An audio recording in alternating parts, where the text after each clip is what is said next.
레이저라는 것은 새로운 종류의 이제 광원이라고 생각하면 되시고요. 그래서 새로운 종류의 이제 빛이다.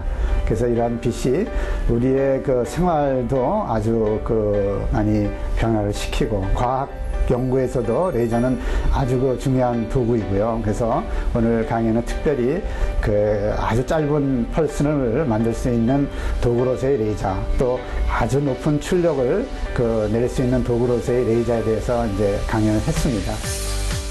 소설, 만화, 그리고 영화. 치명적인 광선 무기로 묘사된 레이저. 1960년 5월 미국의 물리학자 시어도어 메이먼이 개발한 레이저 발진 장치는 상상했던 것이 현실에서 이루어진 호기심과 두려움의 산물이었다. 현재 레이저는 생활에서 쓰이는 다양한 제품부터 치료와 수술, 가공과 용접, 적을 탐지하고 표적물을 처리하는 등 광범위하게 활용되고 있다. 세상을 구성하는 빛과 원자, 그 관계를 밝히는 극한의 물리학에서 새로운 미래를 창조하고 있다. 빛이 창조하는 미래, 레이저의 세계에 대해 들어본다.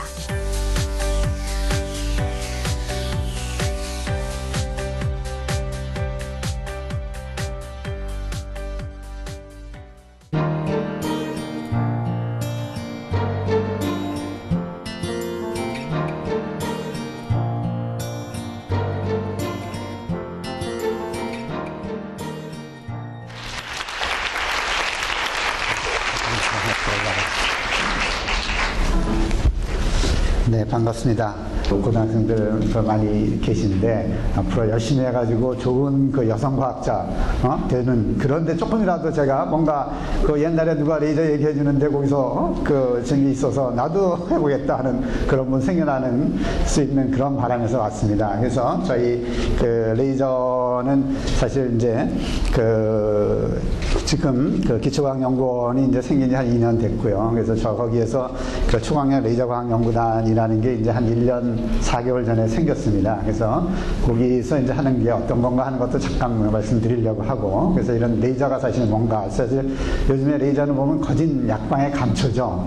그래서 여기 이제 보시는 것처럼 우리 주위에서 봐도 사실 이제 콤팩트 디스크도 벌써 요즘에 어떻게 한물 같죠. 요즘에는 뭐 DVD나 이제 블루레이나 뭐 이런 거 하고, 그다음에 이제 슈퍼마켓에 가면 이런 바코드 스캐너 같은 거 하고, 또 요즘에는 잉크젯 프린터보다도 레이저 프린터가 이제 훨씬 많이 쓰죠. 거기도 다 아주 선명하게 이제 프린팅할 때 레이저가 또 중요한 역할을 하고, 지금 제가 들고 있는 같은 이런 레이저 포인터도 예전에 이런 포인터 그러니까 레이저로 이제 포인터가 처음 나오기 시작할 때는 이만한 봉이었어요. 그런 거 가지고 하던 것이 이제는 요 손 안에서 놀고 있는 게 됐고, 그다음에 또 이런 레이저 쇼나 이런 거 요즘에 또 많이 하죠. 거기에도 레이저가 이제 등장하는, 그래서 레이저는 하면 어떻게 보면 새로운 종류의 이제 광원이다. 아주 성질이 좀 특별한 광원이다. 이렇게 이제 생각할 수 있는데, 그 종류가 너무나 다양해가지고 지금 저희가 생각하는 거, 이렇게 요즘엔 또 병원에 가도 동네 병원 정도에서는 조금 부담이 되지만은 좀 괜찮은 병원에 가면은 수술하는 데나 이런 데 이제 수술하거나, 그다음에 이제 여기 피부과에도 가면 요즘에 무슨 점 같은 거 제거하고 할 때 이제 여기 레이저 쓰는데, 여기 보면 빨간 빛이 있지만 요게 요 빨간색이 이제 제거하는 레이저는 아니고, 여기는 어디를 레이저를 조사하나 해가지고 탄산가스 레이저를 주로 써서 하죠. 그거는 눈에 안 보이니까 눈에 보이는 색깔을 해주려고 이제 빨간색 레이저로 이렇게 비춰주고, 그 다음에 또 이런 안과에서도 그 다음에 보면은 실핏줄 같은 것이 이제 생기지 말아야 되는데 생기면은 실명하는 경우들이 생긴대요. 그래서 그런 거 할 때 이제 레이저로 쓰면은 사실 눈을 드러내가지고 여기 수술용 칼로 이걸 해부해서 하는 게 아니라 레이저만 써서 고기만 탁 태워버리면은 빛을 없앨 수 있기 때문에 상당히 많이 쓰고, 그래서 병원에 이런 수술이나 하기 때문에 웬만한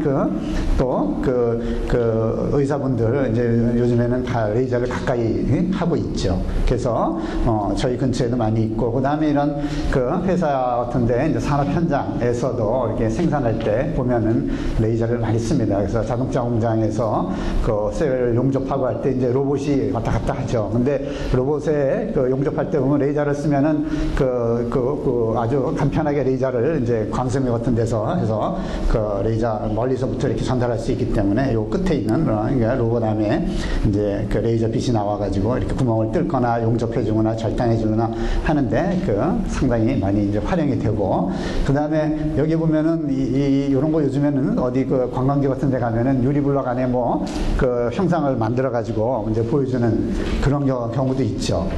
그래서 여기 아주 그 댄싱하는 사람들, 사실 그 레이저가 아니면은 유리블럭 안에 어떻게 이제 저런 형상을 만들어 줄 수 있을까? 사실 레이저를 써가지고 레이저를 아주 그 조그만 점으로 이제 집속을 해가지고 여기 안에서 기포를 만들어주는 거죠. 기포가 아주 그 미세하게 만들 수 있는데, 사실 이제 레이저 때문에 그 예전에 그 생각할 수 없었던 그런 것들이 이제 또 많이 되고, 그 다음에 이런 또 레이저를 이용하는 이제 그 군사용으로도 레이저는 또 중요하죠. 그래서 보면은 이제 여기 있는 그 육군에서 어떤 여기는 소총수 같은데 거리 측정하는 레이저를 이용해서 정확히 거리를 알거나 그러면은 사실 공격할 때 유리하죠. 그래서 그런 거, 그 다음에 이제 여기서도 레이저가 나가면서 이제 여러 가지 관측하고 하는, 그 다음에 이제 요거는 비행기에 이제 큰 대형 레이저가 실려가지고 요걸 써가지고 날아오는 미사일을 떨어뜨리는, 그래서 사실 이제 미사일에 있는 뭐 그 센서 같은 거를 이제 못 쓰게 만드는 거나 아니면 폭발시키거나 하는 그런 거를 이제 쓰는, 그래서 군사용으로도 중요하고, 그래서 상당히 그 레이저라는 것이 이제 처음에 생긴 것을 보면은 그 1960년에 생겼는데, 그래서 레이저의 대부분의 레이저가 이런 기본 원리가 여기에 이제 레이저를 발진하는 그 이등 매질이라고 그래요. 그것이 있고, 그 다음에 이제 공진기가 있어요. 그래서 그 공진기가 이제 거울 두 개죠. 하나는 100% 반사라는 고반사 거울이고, 여기는 이제 일부는 반사하고 일부는 투과를 합니다. 그래서 요 이등 매질에서 이제 외부에서 여기다가 에너지를 전달하게 되면은 이등 매질에서 이제 레이저 발진을 이제 시작을 하는 건데, 그 레이저라는 것이 이제 그 유도 방출 복사에 의한 빛의 증포, 이런 이등 매질에서 이제 빛이 처음에는 그 이제 에너지를 받으니까 이제 그 높은 에너지 상태에 있다가 낮은 에너지 상태로 오면서 여기서 빛이 나오기 시작하는데, 이 공진기에서 여기 왔다 갔다 하면서 이제 유도 방출을 한다. 그게 사실 무슨 말인가 하면은, 실제 이런 그 라이트 벌브, 우리 그 백열등 같은 데서 나오는 빛은 사실 내가 들고 있는 레이저 포인트에서 나오는 것보다 훨씬 출력이 높습니다. 근데 이제 이런 거는 사실 그 우리가 눈으로 쳐다볼 수는 있지만은 요 레이저 포인트에서 나오는 빛을 우리가 눈으로 직접 보면은 큰일 나죠. 그래서 그런 거는 출력이 훨씬 낮지만은 왜 그런가 하는 거 보면 그 차이가 이런 백열등이나 형광등에서 나오는 것은 이제 그 자발 방출이라 가지고 빛들이 그냥 사방으로 지멋대로 갑니다. 그러나 레이저에서는 이런 공진기에서 빛이 왔다 갔다 하면서 유도 방출을 시키기 때문에 나오는 빛들의 결이 딱 맞춰져 있어요. 어떻게 보면은 그 군대가 줄을 맞춰서 행진을 착착착 하는 것처럼 가는 빛, 요게 이제 레이저입니다. 그래서 요 레이저들이 갖고 있는 특성이 뭐 색깔이 단색성이다. 지금 여기 제가 들고 있는 거 보면은 요거는 이제 녹색만 착 보이죠. 그 다음에 한 방향으로 나간다. 결만성이라는 건 이제 이런 것처럼 결이 착 맞아가지고 이제 나간다. 그런 것도 있고, 그 다음에 이제 그 레이저 있기 때문에 가능한 것이 아주 짧은 펄스를 만들 수 있다. 사실 이제 요쪽 이제 하는 것이 이제 제가 좀 더 말씀을 드릴 거고, 그래서 이러한 레이저는 그 지금부터 한 50년, 1960년에 이 마이먼이라는 분이 이제 루비를 써가지고, 루비 보석이죠. 거기에서 이제 그 레이저 발진을 시켰어요. 그래서 1960년에 그때 이제 레이저 발진 시켰을 때는 사실 여기에 레이저가 생겼는지 안 생겼는지도 모를 정도의 빛이 처음엔 나왔어요. 그래서 처음에 레이저가 나왔을 때 이걸 어디다 써먹을까? 사람들 별로 이거 뭐 어디 별 쓸모도 없고, 그냥 저기 있는 그 풍선 이렇게 있을 때 그걸 레이저를 딱 쏘면 그 풍선을 뻥 터뜨릴 수 있지 않을까? 그런 데나 쓰면 딱 맞을 거다 하고 생각하는 것이 이제 레이저였어요. 근데 이제 한 50년을 지나면서 보니까 온데 지금 레이저가 다 쓰이고 있죠. 그래서 그런 레이저들 그리 이제 어떻게 보면은 우리의 이제 그 사는 그 삶도 바꾸고, 그다음에 이제 저 같은 사람은 우리 그러니까 연구하는 과학의 범위를 어떻게 보면 그 지평선을 갖다가 훨씬 확장시켜주는 그런 일들을 하죠. 그래서 제가 잠깐 말씀드릴 것이 이제 레이저가 열어주는 새로운 세상 해가지고 아주 그 극초단 레이저, 세상에서 가장 짧은 레이저 펄스 만들기. 특히 이제 물리 하는 사람들은 누가 안 해본 거 하는 거 이런 게 주로 하는 겁니다. 남이 모르는 거를 알아내기. 그래서 가장 짧은 그 레이저 펄스를 어떻게 만드나. 그 다음에 또 레이저의 출력을 얼마나 높일 수 있을까. 세상에서 가장 높은 그 레이저 출력 얻기. 그 다음에 그래서 이제 짧은 그 펄스 만드는 그런 곳으로 이제 여기 보면 이제 나노초라고 그랬는데, 나노초는 10의 -9승초예요. 그래서 빛이 1나노초에는 빛이 30cm를 갑니다. 요만큼 가요, 요만큼. 예, 그 정도로 짧은 시간인데, 그래서 나노초 레이저라는 것도 있고, 그 다음에 더 짧은, 이거에 1000분의 1 가면 이제 피코초가 되죠. 그래서 피코초 레이저, 제가 이제 대학원 학생일 때, 한 25년 전쯤 됐을 때는 1피코초 펄스를 만들어서 이제 좀 고출력으로 레이저 만들고 하는 게 그 당시에 제일 잘할 수 있는 거였어요. 그래서 이제 그 펜토초 레이저, 제가 카이스트에 이제 20년 있었는데, 그때 이제 그 연구한 것이 이제 펜토초 레이저를 이제 개발한 거였고, 그래서 지금 여기 보면 여기 여러 가지 부품들이 있죠. 이제 레이저 공진기도 만들고 레이저 증폭기도 만들고 해서 저희가 그 25펜토초 0.1테라와트 정도의 이제 1kHz 반복률을 갖는 레이저를 이제 꾸몄고요. 이제 저희가 자체적으로 이제 제작해서 만든 거고, 그 다음에 이런 레이저를 이용해서 이제 저희가 연구하는 것은 아토초 펄스 만드는 거를 했고요.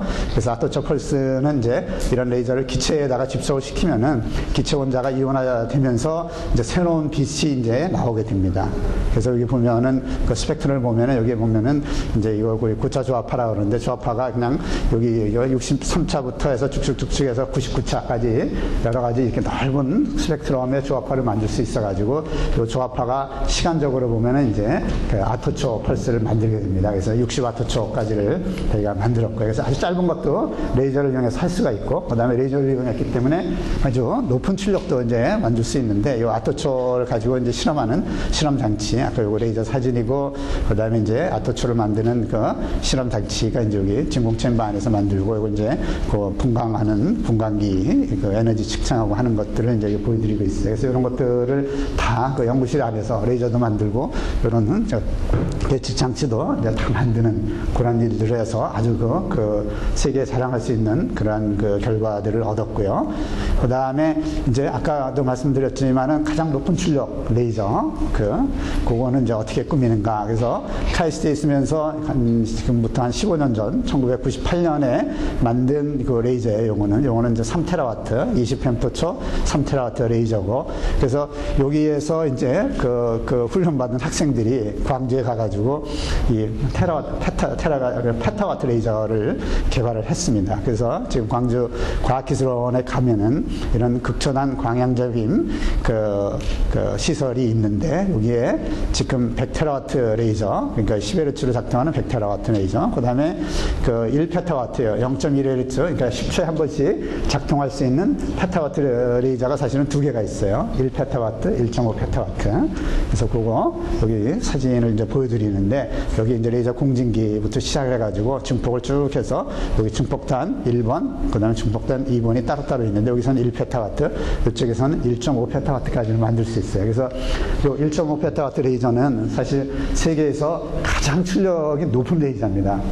그래서 이 한국에 세계에서 출력이 가장 높은 레이저가 있다 그러면은, 제가 이제 뭐 미국이나 그 다음에 그 유럽이나 이런 학교에 가서 말하면 사람들이 잘 안 믿어요. 이런 거를 하면서 어떻게 보면 세계적으로 홍보를 잘 안 해놨어요.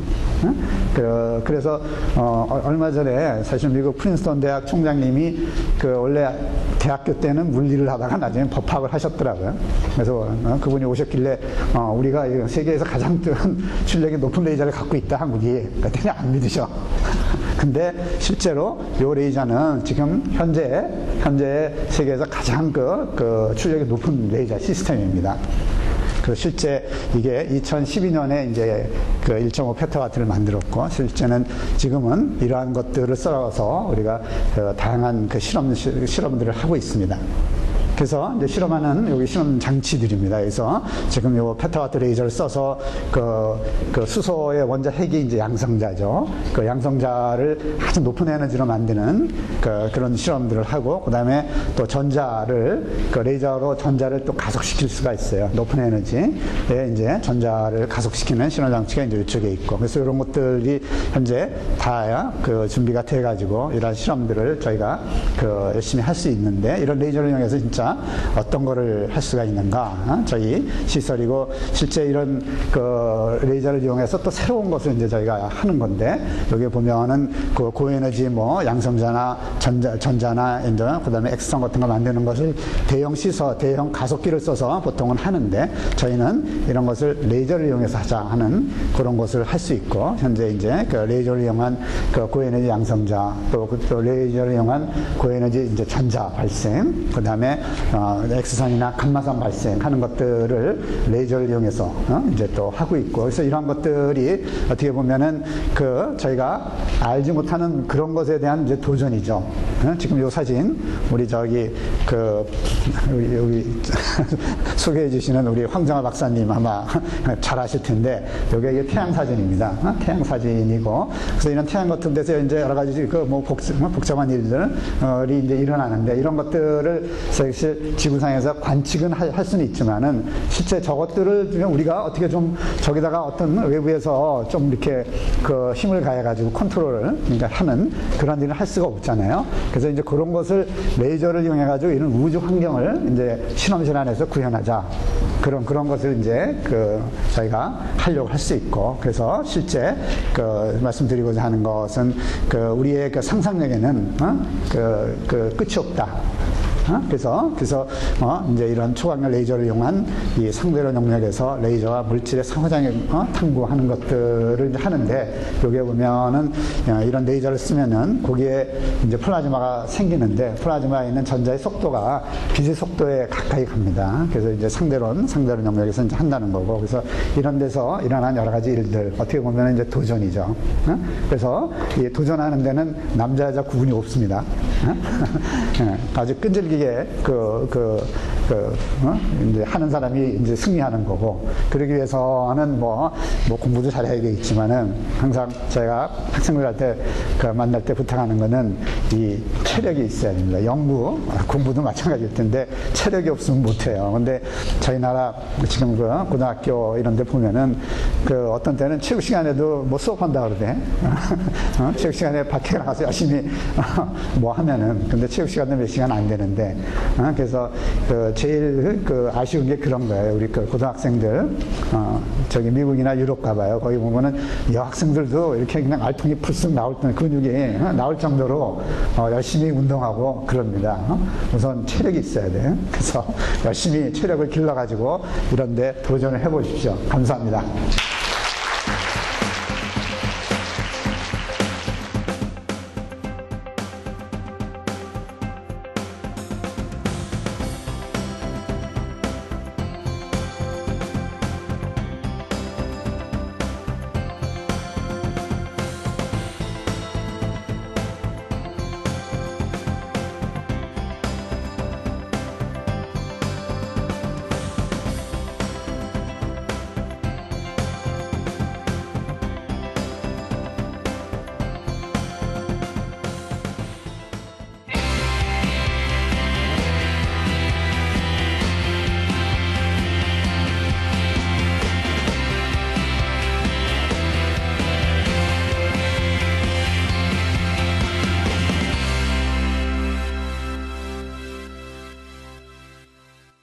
구조 엔지니어라는 직업이 굉장히 극소수의 직업이거든요.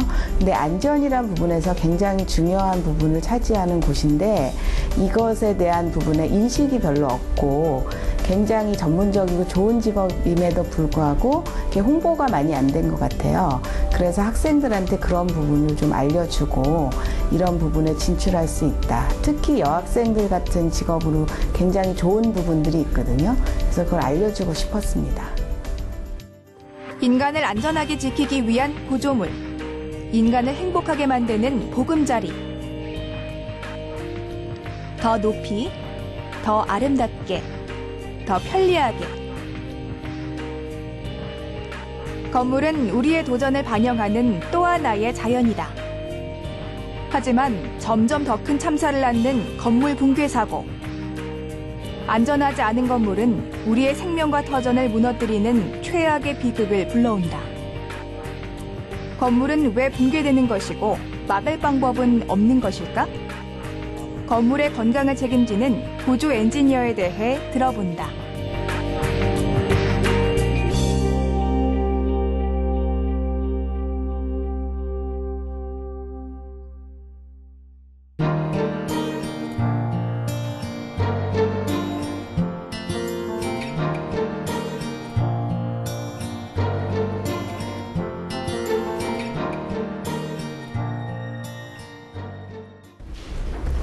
안녕하세요.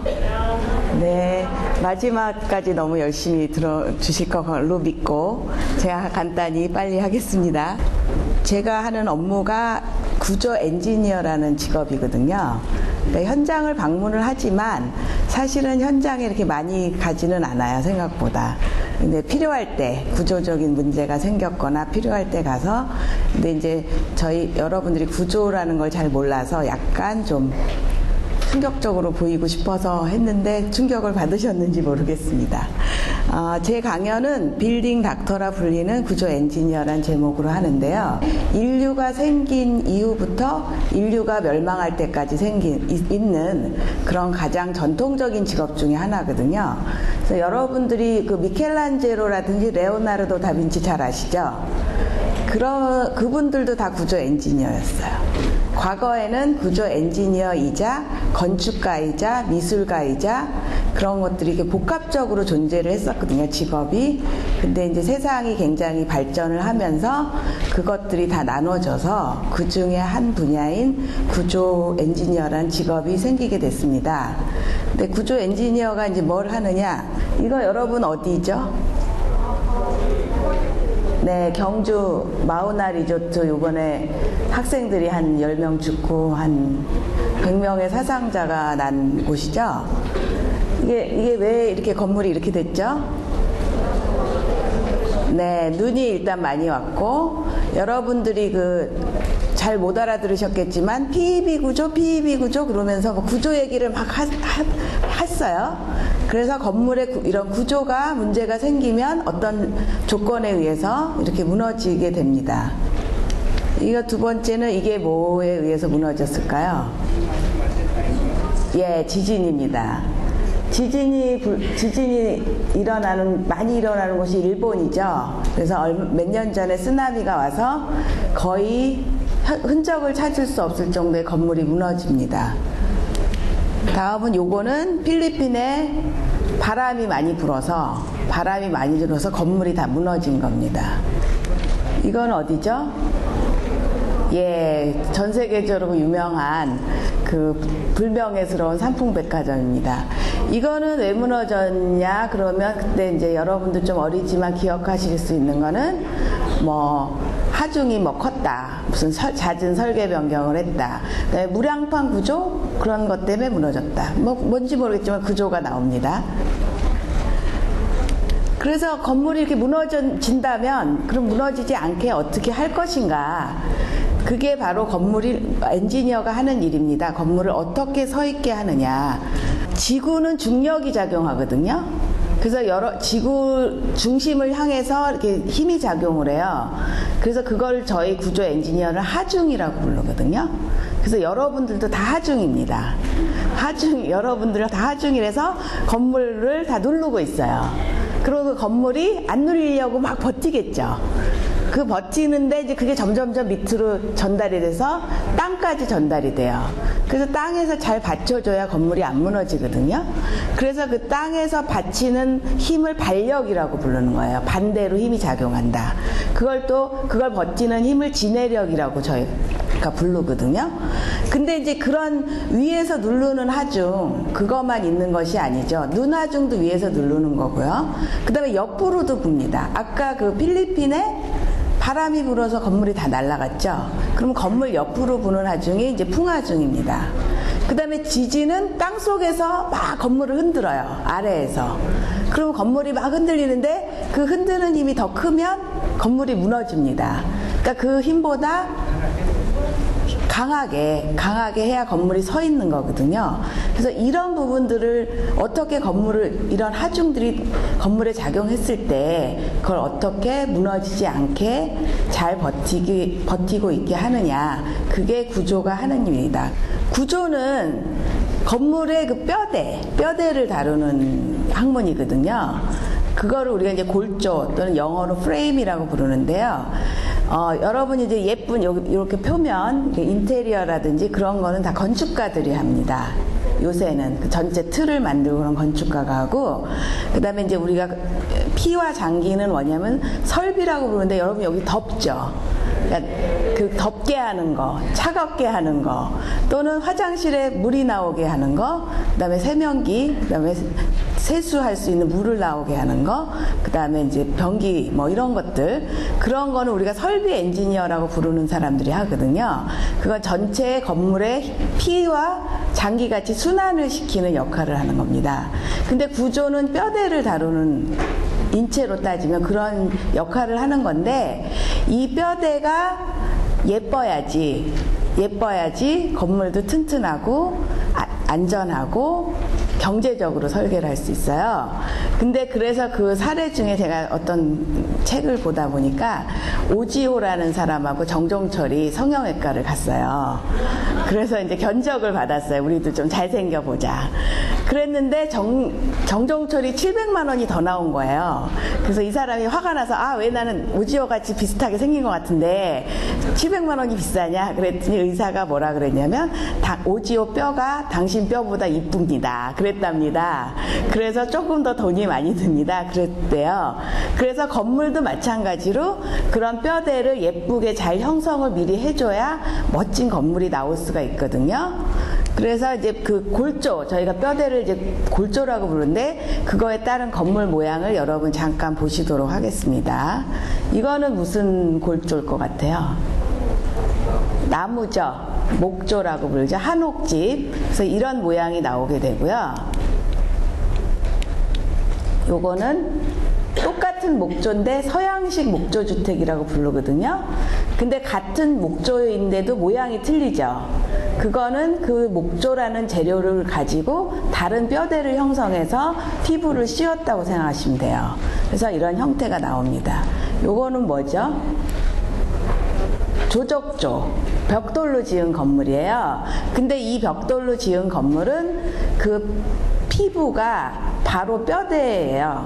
그래서 이 조적조의 문제는 뭐냐면 이렇게 창문을 크게 내기가 어려워요. 뼈대가 바로 외벽하고 같은 역할을 하기 때문에.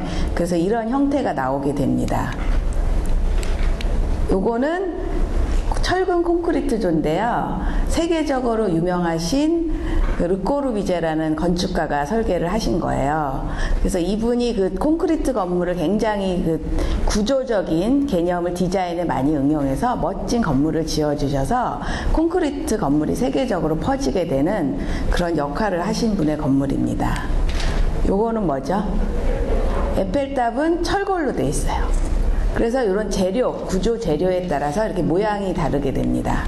그 다음에 요거는 우리가 텐트죠, 텐트. 텐트 구조인데 텐트도 뼈대가 있어야 되죠. 그래서 여기 보면 철골 봉 같은 것으로 돼 있습니다. 요거는 케이블 구조예요. 다리를 케이블로 이렇게 엮어서 매다는 형태. 그래서 우리나라의 뭐 현수교라든지 그런 지나가다 보면 굵은 케이블로 돼 있죠. 그래서 이런 형태를 가지게 되고요. 요거는 어떤 구조로 돼 있을까요? 네, 요거는 공기막 구조라고 해서요. 공기가 뼈대가 된 거예요. 여러분 풍선 생각하시면 돼요. 풍선을 불어서 안에다 넣어놓으면 큰 형태를 유지하고 있죠. 그런 원리를 이용해서 이런 막구조, 공기막 구조를 만드는데요. 그럼 이거 공기가 쭉 빠지면 어떻게 되겠어요? 쫙 가라앉겠죠. 그래서 항상 그 공기가 그 상태를 유지하도록 관리를 해줘야 돼요. 그래서 이건 공기막 구조입니다. 요 마지막에는 뭐죠? 유리죠. 과거에는 그 유리가 구조재로서의 문제가 뭐냐면, 구조재는 바로 밟았을 때 깨지면 안 돼요. 왜냐하면 그럼 사람이 다치잖아요. 그래서 깨지더라도 살살살 그 사람이 지나갈 때까지 버텨줘야 되거든요. 그래서 유리를 구조재로 못 쓰고 그런 창문이라든지 이런 마감으로 썼었는데, 기술이 굉장히 많이 첨단 기술들이 발달돼 갖고 이걸 막 밟고 지나가도 깨지지 않아요. 그래서 이제 새로 이런 데 가보시면 막 두렵죠, 깨질까봐. 근데 막상 밟아보면 안 깨지는데, 그래서 새로운 구조 재료로서 탄생을 하게 됩니다. 그런 기술이 발달돼서. 그래서 이런 골조 모양에 따라서 다양한 얼굴을 갖게 돼요. 그러면 이런 얼굴을, 예쁜 뼈대를 만들어 주려고 우리가 노력을 하는데, 사람들이 근데 건물을 디자인할 때 점점점 트렌드가 많이 바뀌면서 아주 요새는 복잡해지고 있어요. 그래서 이렇게 막 점점 높이 짓고 싶어 하시고요. 막 가늘게 막 틀어서 예쁘게 짓고 싶어 하시고요. 그 다음에 이렇게 막 돌리기도 하고 뭐 삐죽 나오게도 하고 싶어 하고 막 이래요. 그 다음에 심지어는 건물을 이렇게 다리를 중간에 놔서 연결을 또 시켜주시고요. 아이고. 이거는 이제 건물을 막 돌려요. 한번 그래서 동영상을 돌리기 때문에 이제 동영상을 한번 보시도록 하겠습니다.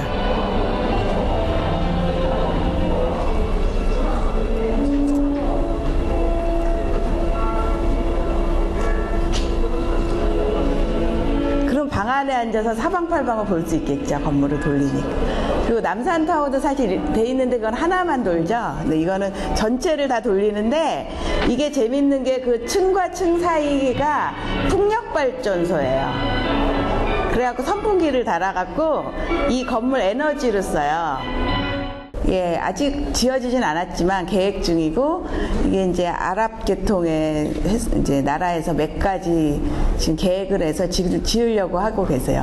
그래서 이렇게 막 건물이 형태도 변하고 그걸 구현을 해줘야 돼요. 그래서 이제 그러면 그 뼈대를 어떻게 예쁘고 튼튼하고 싸게 그걸 할 것이냐에 대해서 고민을 하는 게 저희들의 직업입니다. 그래서 이제 층수별로 어떤 시스템을, 그래서 저희가 그걸 구조 시스템이라고 부르는데, 어떤 시스템을 쓸까. 그래서 그 밑에 보면 아울리거 시스템이라는 게 있는데, 장미란 선수가 역도를 할 때 벨트를 차죠. 그럼 벨트를 왜 차죠? 더 힘이 생기기 때문에 차는 거죠. 그게 있음으로 해서 구조도, 건물도 마찬가지예요. 건물에다 벨트를 두르면 건물이 더 튼튼해져요. 그래서 그런 그런 심리를 똑같이 이용하고요. 그 다음에 튜브 시스템이라 그래서 건물을 튜브 같이 개념을 갖고 설계를 하면 더 높은 층을 올릴 수가 있거든요. 그래서 이런 뼈대들을 어떻게 만들어 주느냐, 그거를 이제 생각하는 것들이 구조 엔지니어입니다. 그래서 저희가 이제 그 건물 뼈대를, 이런 시스템은 몇 층까지 지으면 경제적이고 튼튼하겠다. 그런 것들을 다 통계를 내서 이런 시스템을 적용을 해야겠다. 그래서 건물마다 이제 고민을 하면서 이런 것들을 적용하게 됩니다. 그러면 이제 이런 구조 엔지니어가 되려면 내가 어떻게 해야 되냐. 근데 여러분이 보시다시피 이거는 공학적인 부분이거든요. 그래서 이제 수학에 관심이 있거나 물리학에 관심이 있거나 또 그런 재질이 있으신 분이 굉장히 유리하고요. 그 다음에 두 번째는 이런 디자인을 건축가하고 협업을 해야 되거든요.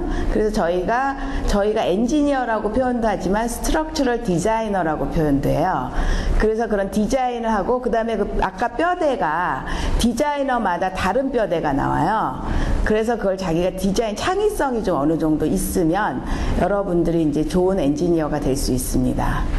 구조 엔지니어가 되면 뭐가 좋을까요?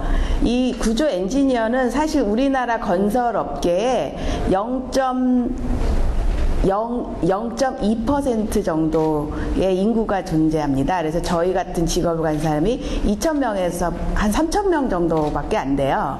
그래서 아까 빅데이터 뭐 이런 쭉 설명하셨지, 그렇게 범용적인 직업이 아니라서 굉장한 스페셜리스트죠. 그래서 소수의 이런 직업적인 부분에 소질이 있으신 분들이 하는 직업이에요. 그래서 전문가가 된다는 거는 어떤 장점이 있냐면 우리가 가늘고 길게 살 수 있습니다. 굵고 짧게가 아니고 가늘고 길게. 그래서 여러분들이 어떤 이런 전문성을 한번 갖추고 나면 그게 여성들은 특히 뭐 애를 낳거나 이제 직업이 단절될 수가 있죠. 근데 약간 쉬고 다시 시작을 해도 그걸 다시 응용해서 할 수 있고 그런 점들이 그 전문가들의 장점이거든요. 그리고 가늘고 길게. 그 다음에 또 이런 저희가 디자인이 그냥 순수 감성적인 디자인이 아니고 기술을 동반한 디자인이기 때문에 일반 디자이너는 수명이 굉장히 짧거든요. 근데 저희 같은 엔지니어는 그런 기술력을 바탕으로 경험이 많이 쌓이면 쌓일수록 굉장한 더 장점이 있어요. 그래서 우리나라는 아직 그렇게까지 오랫동안 일하시는 분이 없지만 외국에 제가 외국 그 스트럭처 엔지니어랑 같이 일을 해봤는데 80이 넘으신 분들도 이 직업에 종사를 하시더라고요. 그래서 이제 가늘고 길게 살 수 있습니다. 그 다음에 이제 여학생들이 많다 그래서 이게 뭐 남자들도 좋지만 특히 여자한테 어떤 장점이 있을까? 이거는 아까 말한 대로 경력이 좀 단절돼도 할 수 있다는 부분이 있고, 그 다음에 이제 전문성이 있고, 그 다음에 소수가 하는 일들이기 때문에 협업도 하기도 하지만 혼자서 할 수 있는 부분도 많아요. 그래서 개인 사무실을 혼자서 운영하시는 분들도 있거든요. 그래서 이제 그런 부분들이 장점이 있고, 그 다음에 이제 그런 전문성이 있기 때문에 여러분들이 요새 뭐 여자들의 최고 직업은 이제 교사로 생각을 많이 하시더라고요. 근데 교사의 장점이 뭐 좀 쉴 수도 있고 굉장히 오랫동안 일을 할 수도 있고 뭐 그런 건데, 이거는 교사보다 좋은 거는 이렇게 레벨이 점점점 올라가면서 저와 같은 기술사가 되면은 훨씬 그 사회적인 레벨이랄까요? 그게 교사보단 제가 보기에 조금 더 좋지 않을까 그런 생각이 듭니다. 네, 이상입니다.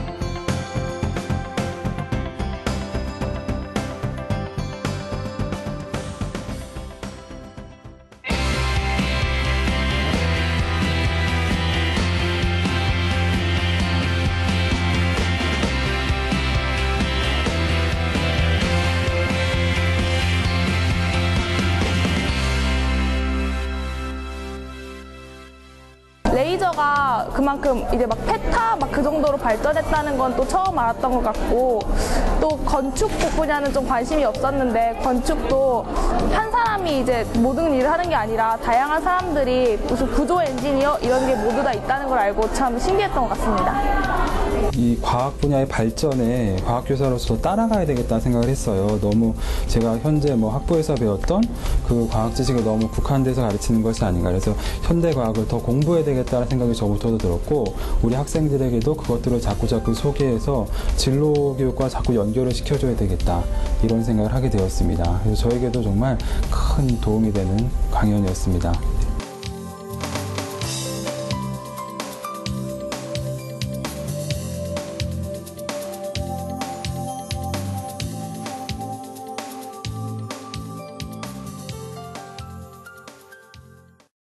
질 좋은 창업이 될 수 있도록 하는 플레이어가 많이 나올 수 있도록 하는 환경을 어떻게 만들어 줄 거냐.